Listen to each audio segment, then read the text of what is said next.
스탈린이 죽은 후에 구소련, 지금의 러시아죠, 실권을 쥔 사람이 바로 흐루시초프입니다. 이 사람이 전부터 스탈린에 대해서 못마땅했습니다. 그의 정책을. 하지만 아직도 스탈린 지지자들이 내각에 여기저기에 중요 요직에 박혀 있거든요. 그러니 뭔가 개혁 정책을 자기 마음대로 하기가 참 어려웠던가 봅니다. 고심 끝에 스탈린에 대한 기억을 이 나라에서 지워버려야 뭔가를 할 수 있겠구나. 그러나 그거 어떻게 지워냅니까? 자칫하다가는 자기가 역풍을 맞는 거죠. 그래서 일단 이렇게 해야 되겠다. 스탈린의 유해를 외국으로 옮겨야 되겠다. 눈에서 멀어지면 마음에서도 멀어지겠구나. 그랬던 거예요. 프랑스에 요청을 했습니다. 나폴레옹의 유해가 안장된 그 유명한 앵바리드 묘지에 스탈린의 유해를 두게 허락해 주십시오. 보기 좋게 거절을 당했습니다. 앵바리드는 프랑스의 영웅들을 위한 묘지입니다. 이번에는 미국의 워싱턴에 연락을 했습니다. 웰링턴 묘지죠. 역시 거절당했습니다. 유명한 영국의 웨스트민스터 사원에도 역시 노크를 해봐도 안 된다는 것입니다. 당연하죠. 생각도 못한 후르시초프가 마지막으로 이스라엘에 연락을 취했습니다. 다행히 웬일입니까? 이스라엘 측에서는 기꺼이 받아주겠다는 거예요. 후르시초프가 이제는 됐구나 하면서 참 만면에 미소를 띄우는 그 순간, 비서가 프랑스 측에서 보내온 그 문서의 나머지 부분을 읽어줍니다. 이런 내용이에요. 그러하오나 미리 양해해 주셔야 할 것이 있습니다. 거룩한 땅 우리 이스라엘에서는 부활할 가능성이 높다는 사실입니다. 그래가지고 스탈린의 유해는 지금까지도 러시아 땅에 남아있다는 것입니다. 여러분, 오늘은 부활주일입니다. 부활의 가능성이 아니라 십자가 죽으신 이후 사흘 만에 우리 예수님께서는 살아나셨습니다. 부활하신 주님을 송축하고 감사하고 찬양하는, 기념하는 주일입니다. 오늘 우리 가운데에 그 감격이 충만할 수 있기를 바랍니다. 우리가 다루는 오늘의 본문은 바로 그러한 예수 그리스도의 부활의 현장을 기록하고 있습니다. 예수님 죽으시고 사흘째 아침이지요. 막달라 마리아, 야고보의 어머니 마리아, 그리고 살로메, 이 세 여인이 예수님의 시신에 향품을 바르기 위해서 이른 아침부터 무덤을 향해 나아가고 있습니다. 무덤의 입구는 장정 여러 사람이 달라붙어서 밀어야만 하는 거대한 돌문으로 막혀 있습니다. 여인들은 고민하는 거지요. 가면서 이거 우리 힘으로는 돌문을 이거 열 수가 없는데 간다 한들 이거 어떻게 해야 되는가? 우리가 할 수 없는데 보초를 서고 있는 로마의 군인들한테 이 문을 열어달라고 해서 그들이 열어줄까? 괜히 희롱만 당하는 것 아닐까? 여러 가지 생각 가운데 그러나 나아가고 있습니다. 하지만 도착해보니 쓸데없는 기우였던 겁니다. 이미 돌문은 다 열려있고 보초들도 다 어디론가 사라져버렸습니다. 이거 어떻게 된 거야? 군인들이 아무도 없네. 누가 이 문을 열었담? 열린 무덤 안에 들어가 봤습니다. 깜짝 놀랐어요. 이 놀라다라고 하는 헬라어 단어는요, 너무 놀라가지고는 숨을 못 쉴 정도가 됐다라고 하는 그럴 때 사용하는 단어입니다. 엄청난 거죠. 왜 이렇게 놀랐을까요? 이유는 예수 그리스도의 시신이 사라져버렸기 때문입니다. 온데간데 없이. 그리고 그 자리에 웬 젊은 흰 옷 입은 청년 하나가 떡하니 앉아 있는 것입니다. 천상적인 존재예요. 천사인 거지요. 그가 천지개벽과도 같은 말을 하는 것입니다. 6절 말씀 우리 같이 읽어봅니다. 시작. 청년이 이르되 놀라지 말라. 너희가 십자가에 못 박히신 나사렛 예수를 찾는구나. 그가 살아나셨고 여기 계시지 아니하니라. 보라, 그를 두었던 곳이니라. 아멘. 예수님께서 부활하셨다는 것입니다. 할렐루야. 예수 부활하셨다. 여러분, 우리는 이미 성경을 적어도 예수님 부활하신 내용을 여러 번 읽었잖아요. 들었지 않습니까? 수십 수백 번 읽으신 분들도 계세요. 그래서 마치 그 소위 전지적 작가의 시점처럼 앞뒤 맥락 속에 지금 예수님의 부활에 대한 지식을 가지고 우리는 이 내용을 접하다 보니 놀랄 것이 없어요. 그러나 여인들은 사흘 전에 예수님의 처참한 사망의 모습을 목도를 한 적이 있습니다. 얼마나 많이 맞으셨습니까? 온몸이 터져버리고 완전히 그냥 피가 그냥 머리끝부터 발끝까지 덮여있는 범벅 아닙니까? 게다가 머리에 가시관을 꽉 눌러 씌워놨으니 이 머리가죽이 다 찢어지면서 역시 그 검붉은 피가 온몸을 도배하고 있는 상황 아닙니까? 십자가에 달려서 마지막 한 방울까지 다 쏟으시고 결국 숨을 거두시죠. 그런데 그 시신을 향해 로마의 군병은 창을 찔러 넣습니다. 확인 사살하는 것이죠. 이런 비참함, 그 장면이 사흘이 지난 지금도 이 여인들의 눈에 선한 겁니다. 그런데 그 예수님, 돌아가신 분이 죽음을 이기고 부활하셨다. 이게 너무나 놀라운 거죠.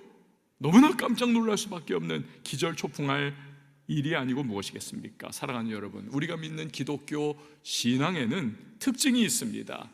그것은요, 기독교 신앙을 가지고 믿음 생활을 하다 보면 놀랄 일이 많다는 거예요. 기절초풍할 일도 가끔은 생긴다는 것입니다. 그 대표적인 것이 오늘 예수 그리스도의 십자가와 부활 사건이 당연한 거지요. 창조주께서 한낱 피조물인 우리들 인간을 구원하기 위하여 이 땅에 오신 것입니다. 우리 인간은 어떻습니까? 내가 살려면 상대방을 죽여야 할 때도 있는 겁니다. 예수님은 우리를 살리기 위해서 모진 고통 당하시면서 십자가에서 대신 죽어 주셨습니다. 대체 우리가 무엇이기에 그 같은 은혜를 베풀어 주시는 것입니까?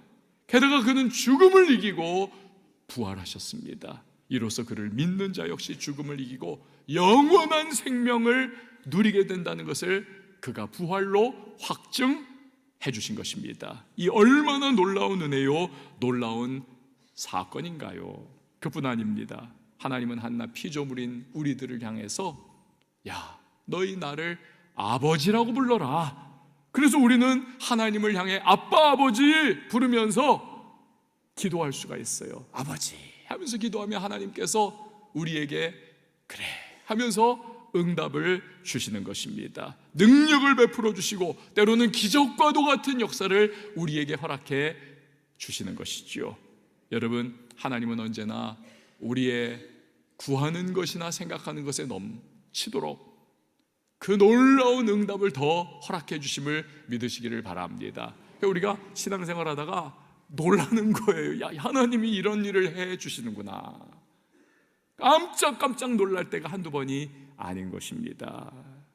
여러분, 우리의 끝은 하나님의 시작입니다. 우리는 불가능해도 하나님은 언제나 가능하십니다.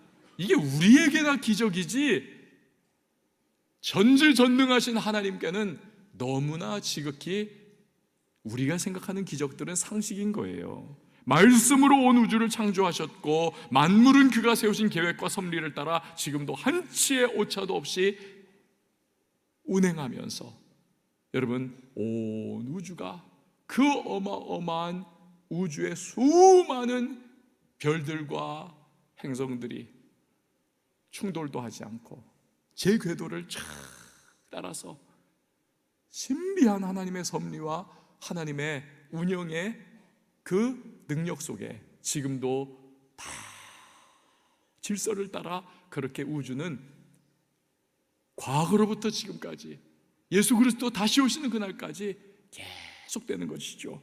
이런 하나님께 죽음을 이기고 다시 사는 부활은 당연한 겁니다. 그래서 어떤 분이 그랬어요. 아이고, 하나님이신데요, 하나님께는 당연한 거죠. 이렇게 말을 하더라고요. 맞는 말입니다. 여러분, 불완전한 인간이 제 수준에서나 부활이 어떻게 가능하냐 이딴 소리를 하는 거지, 완전하고 전능하신 하나님께서는 내가 하면 한다 이거예요. 이거. 할렐루야. 여러분, 예수님 부활하셨습니다. 그런데 이를 선언한 천사는 부활하신 예수님께서 무덤을 떠나신 이유를 말씀을 하시는 겁니다. 7절 말씀 같이 읽어봅니다. 시작. 가서 그의 제자들과 베드로에게 이르기를 예수께서 너희보다 먼저 갈릴리로 가시나니 전에 너희에게 말씀하신 대로 너희가 거기서 배우리라 하라 하는지라. 아멘. 이 앞인 마가복음 14장에서 예수님께서 제자들에게 이미 말씀하신 바가 있어요. 내가 살아난 후에 먼저 갈릴리로 갈 거야. 제자들은 이해가 불가입니다. 아니, 그럼 죽으신다는 건가? 그 자체도 그들은 납득이 안 되는 거예요. 왜 예수님이 죽어야 하는가? 근데 죽었다가 다시 살아난다, 이건 또 무슨 말인가? 갈릴리로 간다? 또 왜 가는 것인가? 죽었다 살아나 갈릴리 간다. 도대체 암호문과 같은 거예요. 이해가 안 되는 겁니다. 여러분, 갈릴리는 예수님이 사역하신 중심지입니다. 저 최북단이에요. 유대 땅에. 이 갈릴리는요, 이방 민족들의 땅과 접경지를 이루고 있는 겁니다. 그러니까 문화가, 이방 문화가 또한 스며들어 왔고, 유대 문화와 이방 문화, 유대교와 또 이방의 여러 또 우상 종교들도 약간 버무려 있는 그러한 상황. 그러니까 부활하신 예수님께서 갈릴리에 가신 것은 이방 문화에 대한 거부감이 적어 있는 그 갈릴리 땅, 그곳에 예수님께서 가신 것은 앞으로 예루살렘과 온 유대와 사마리아 뿐만이 아니라 땅 끝까지 이르러 주님의 십자가와 부활 사건, 즉 복음이 전파되리라는 것을 예수님께서 행동을 통해서 보여주시는 겁니다. 앞으로 제자들이 예루살렘과 온 유대와 사마리아와 땅 끝까지 이르러서 십자가와 부활 사건을 전해야 한다는 것을 또한 강조하고자 함이기도 한 것입니다. 여러분, 그렇습니다. 예수님의 부활은 부활 그 자체로 끝나는 것이 아닙니다. 예수님의 부활은 온 세상에 전파돼야 할 줄 믿습니다. 그래야만 십자가와 부활이 가져온 구원의 혜택을 믿음으로 받아들일 기회를 누구나 가질 수 있기 때문인 것입니다. 우리가 이 상반기 태신자 운동을 이번에 다시 한번 또 하는 것도 같은 맥락입니다. 여러분, 요즘 같은 세상에, 정보가 흘러넘치는 세상에, 아니 예수님에 대해서, 천국에 대해서 못 들어본 사람이 어디 있겠습니까? 스마트폰 켜기만 하면, 검색 눌러보기만 하면 쫙 읽을 수도 없을 만큼 쫙 나옵니다. 그러나 믿지 않는 불신자들에게 그들이 가지고 있는 예수, 천국, 지옥, 부활 이런 거, 십자가 이런 거는 홍수 가운데에 마실 물이 없는 것과 같은 거예요. 들어보기는 했고 지식적으로 알기는 하지만 와닿지는 않는 겁니다. 와닿지는 않아요. 그러나 태신자 운동을 통해서 교회로 초청하면 상황은 달라지는 겁니다. 일단 이 공간은 어떤 공간입니까? 하나님의 성령께서 예배 가운데 임재하시는 현장인 줄 믿습니다. 우리 가운데 지금 운행하고 계세요. 쉐키나의 영광, 그 하나님의 성령의 임재가 이곳에 함께하고 계시기 때문에 태신자들이 이곳에 들어오면요, 마음을 성령께서 만져주시면서 부드럽게 해주십니다. 복음을 받아들일 수 있도록 그렇게 역사해 주시는 거죠. 그리고 이 1시간의 예배 동안에 우리가 계속 집중하는 것이 무엇입니까? 예수 그리스도에 대해서 집중하잖아요. 찬양이 그렇고, 기도가 그렇고, 대표 기도가 그렇고, 설교가 그렇고, 그러다가 설교하는 그 태신자 운동의 날 30분, 딱 30분은 복음에 대해서 아주 집중적으로, 함축적으로, 집약적으로 복음을 다루지 않습니까? 그러니까 구원의 기회가 가장 농도 깊게 태신자들에게 이게 주어지는 그런 시간이 되는 것입니다. 태신자 운동이 그래서 중요한 거예요. 여러분, 이 시간에 우리 태신자 구호 한번 외쳐보도록 하겠습니다. 한번 딱 손을 쥐고요. 제가 파란색입니다. 여러분 빨간색. 생명의, 희망의, 복음의, 할렐루야. 우리 하나님께 감사의 박수 드립니다. 우리를 통해서 하나님께서 영생을 주시기로 작정하신 자들이 구원받게 하시는 귀한 역사를 베풀어 주시는 것입니다. 여러분, 예수님은 단지 원래부터 알던 이들, 원래부터 믿던 이들만 위해서 십자가에 죽으시고 부활하신 것이 아닙니다. 모든 이에게 구원의 기회를 주기 위해서 그렇게 하신 겁니다. 이걸 확실히 하기 위해서 부활하신 예수님께서는 복음의 전진기지와도 같은 갈릴리로 먼저 가신 겁니다.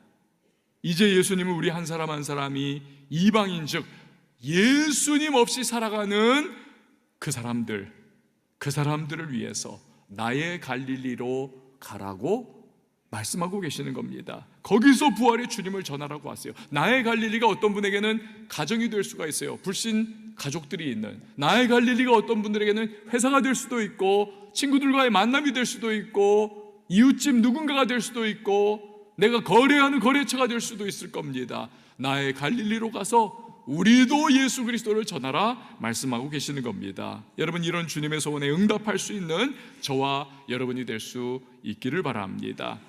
천사로부터 예수님 부활하셨고 갈릴리 가신다는 말씀을 들은 여인들 너무 놀라가지고 무덤에서 막 도망쳐 나와요. 오늘 성경을 보니까 도망쳐 나왔다는 겁니다. 한동안 아무에게도 그 말을 전하지 못합니다. 왜요? 쇼크를 받은 거거든요. 이런 일이 있을 수가 하면서. 근데요, 그 여인 중에서 예수님이 가장 먼저 만나 주셨고 자신을 만나 주신 부활의 주님을 가장 먼저 사람들에게 전한 여인이 있습니다. 바로 막달라 마리아입니다. 자, 9절에서 10절 같이 읽어봅니다. 시작. 예수께서 안식 후 첫날 이른 아침에 살아나신 후 전에 7 귀신을 쫓아내어 주신 막달라 마리에게 먼저 보이시니 마리아가 가서 예수와 함께하던 사람들이 슬퍼하며 울고 있는 중에 이 일을 알림에. 아멘. 여러분, 막달라 마리아를 소개하는 이 성경의 내용이 이거 충격적이지 않습니까? 7 귀신 들렸던 여자라는 거예요. 7 귀신. 성경에서 7이라고 하는 숫자는 만수가 아닙니까? 그러니까 이보다 더 흉악하게 귀신 들리지 못한다는 그런 의미를 가지고 있습니다. 완전히 그녀의 영혼을 파괴하고 그녀의 정신세계를 완전히 그냥 무너뜨리고 그 삶을 나락으로 빠뜨려버리고 지배해가지고 귀신 같은 그러한 행동을 하게 만들고 온 동네에 완전히 이 막달라 마리아만 나타나면 다 도망가게 만드는 그러한 악한 귀신들에게 사로잡혀 있던 여자. 예전에는요, 귀신 들린 사람들을 종종 볼 수가 있었습니다. 이렇게 보면은 귀신 들린 사람들이 일단 눈빛이 이게 귀신 들린 눈빛이에요. 희번덕거리면서. 그러다가 가끔씩 싹 지나가는 그러한 그 귀신 같은 그러한 딱 모습이 딱 있습니다. 그 안에 귀신이 들어있기 때문에 막 그러면서 막 하여튼 중얼중얼 아무도 없는데 혼자서 막 떠들고 하다가 갑자기 교회로 뛰어들어가지고 예배를 방해하고 막 소리를 지릅니다. 왜? 하나님이 영광 받으시는 것을 귀신은 견디지를 못하는 거거든요. 방해하는 거죠. 그냥 젊은 여자인데도 막 귀신 들렸는데 옷을 다 찢어버리고는 맨몸으로 돌아다니기도 하고, 이게요 힘이 장사입니다.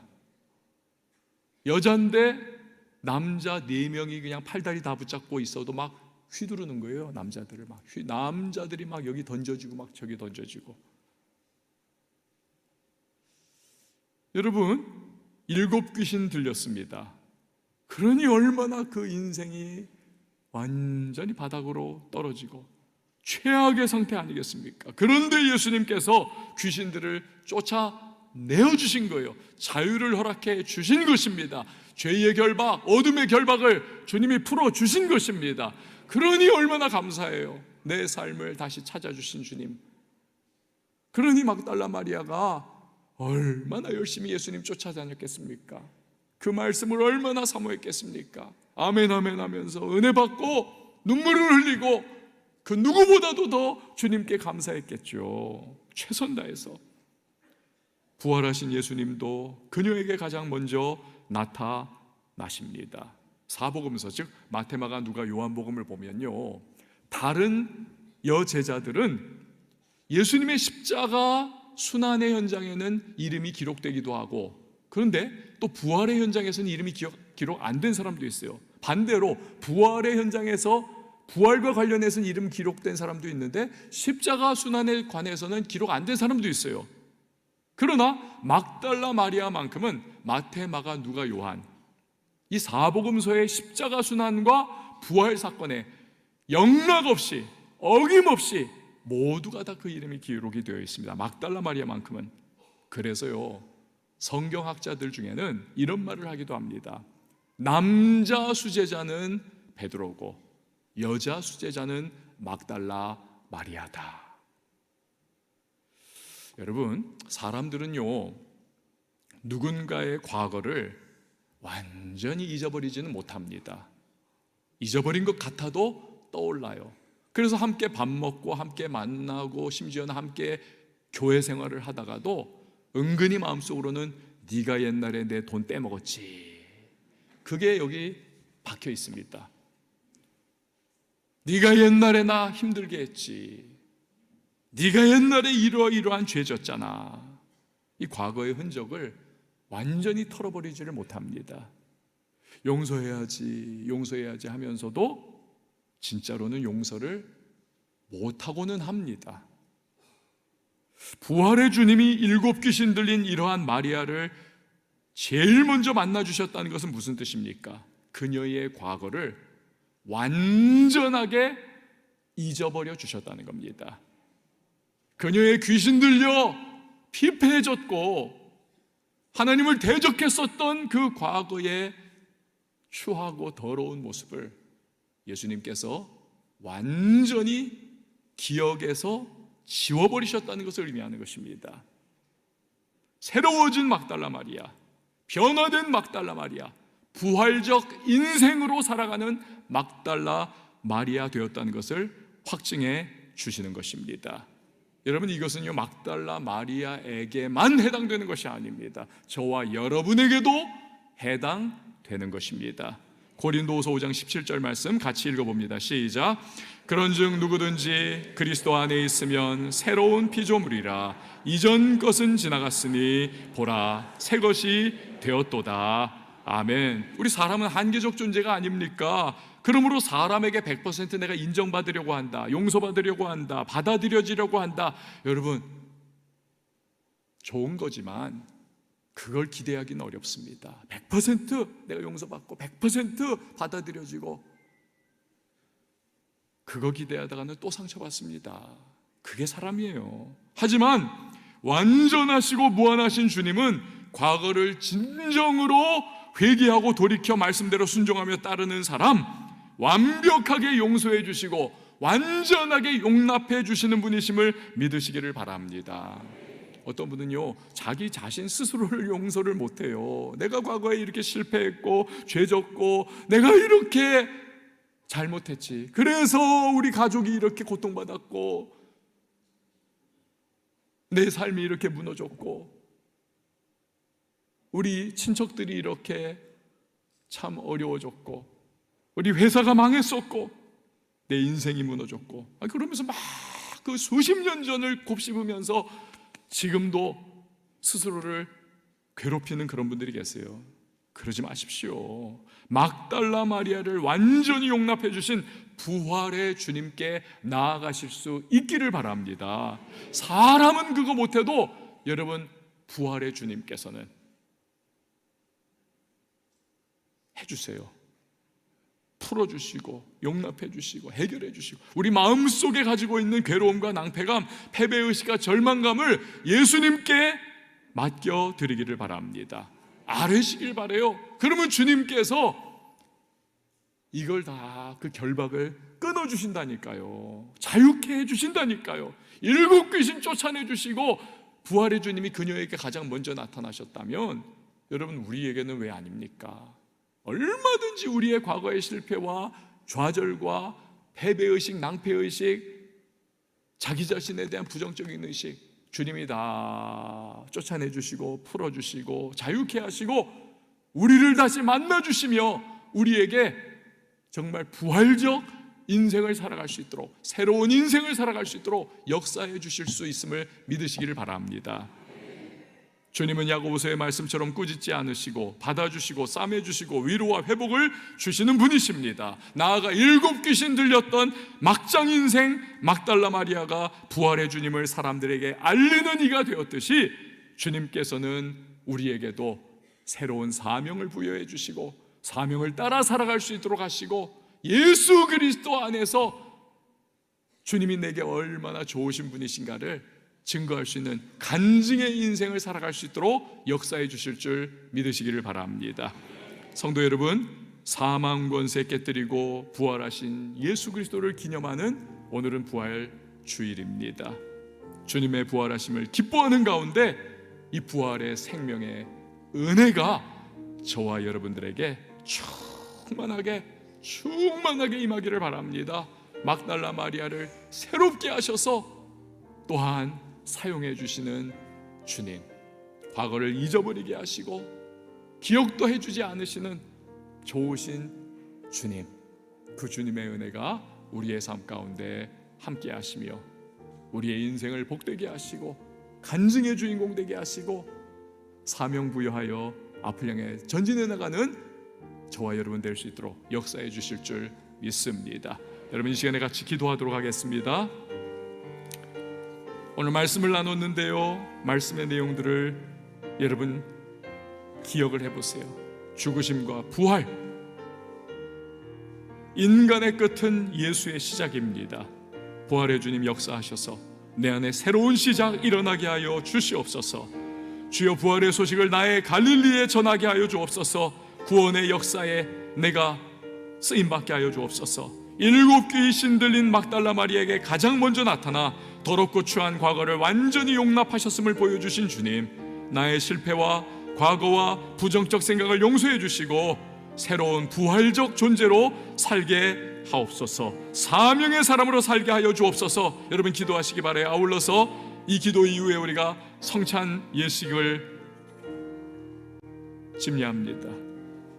전능하신 주님께서 오늘 이 성찬 예식을 통해서 나를 새롭게 하시고 십자가와 부활을 묵상하는 가운데 예수 그리스도 다시 오시는 그날까지 믿음 안에 복음의 능력 안에 살아갈 수 있도록 도와달라고 이 시간 우리 잠깐 동안 기도하며 나가도록 합니다.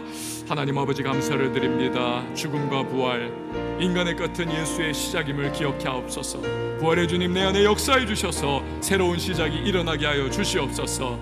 부활의 소식을 나의 갈릴리에 전하게 하여 주셔서 구원의 역사에 내가 쓰임받게 하여 주옵소서. 7 귀신 들린 막달라 마리아, 그 귀신 쫓아내 주시고 더럽고 추한 과거를 완전히 용납해 주시고 용서해 주셨음을 부활의 주님 그녀에게 가장 먼저 나타나 보여주셨습니다. 나의 실패, 과거 부정적 생각을 용서해 주시고 새로운 부활적 존재로 살게 하여 주옵소서. 그리고 사명의 사람으로 살게 해 주시옵소서. 이제 주님이여, 우리가 성찬 예식을 거행하고자 할 때 하나님 아버지, 오늘 그 떡과 잔을 마시는 과정 속에 예수 그리스도의 십자가와 부활 감격으로 맞이하게 하시고 주님 그리스도를 세상 끝날까지 증거하며 기념하며 살 수 있는 주여 은혜의 시간들이 되게 하여 주옵소서. 하나님 아버지, 오늘 이 부활의 주일 우리가 감사함으로 예배 가운데 나아갑니다. 우리의 예배를 기쁨으로 받아 주시는 줄 믿습니다. 성찬 예식을 거행할 때에 주님의 찢기신 몸과 흘리신 보혈을 상징하는 떡과 잔을 마시는 주의 백성들, 마음과 심령 그 삶에 주의 생명이 차고 넘치게 하여 주시옵소서. 모든 죄악과 더러움 속에 살아가던 우리가 이제는 하나님의 자녀가 되었음을 감사함으로 주께 영광 올려드리는 시간 되게 하시고 십자가와 부활 사건을 우리가 늘 기념하고 예수 그리스도를 우리의 생명 다하는 그날까지, 주님이 이 땅에 다시 오시는 그날까지 전파하겠노라 결단하는 은혜의 시간 되게 하여 주시옵소서. 예수님의 이름으로 기도합니다. 아멘.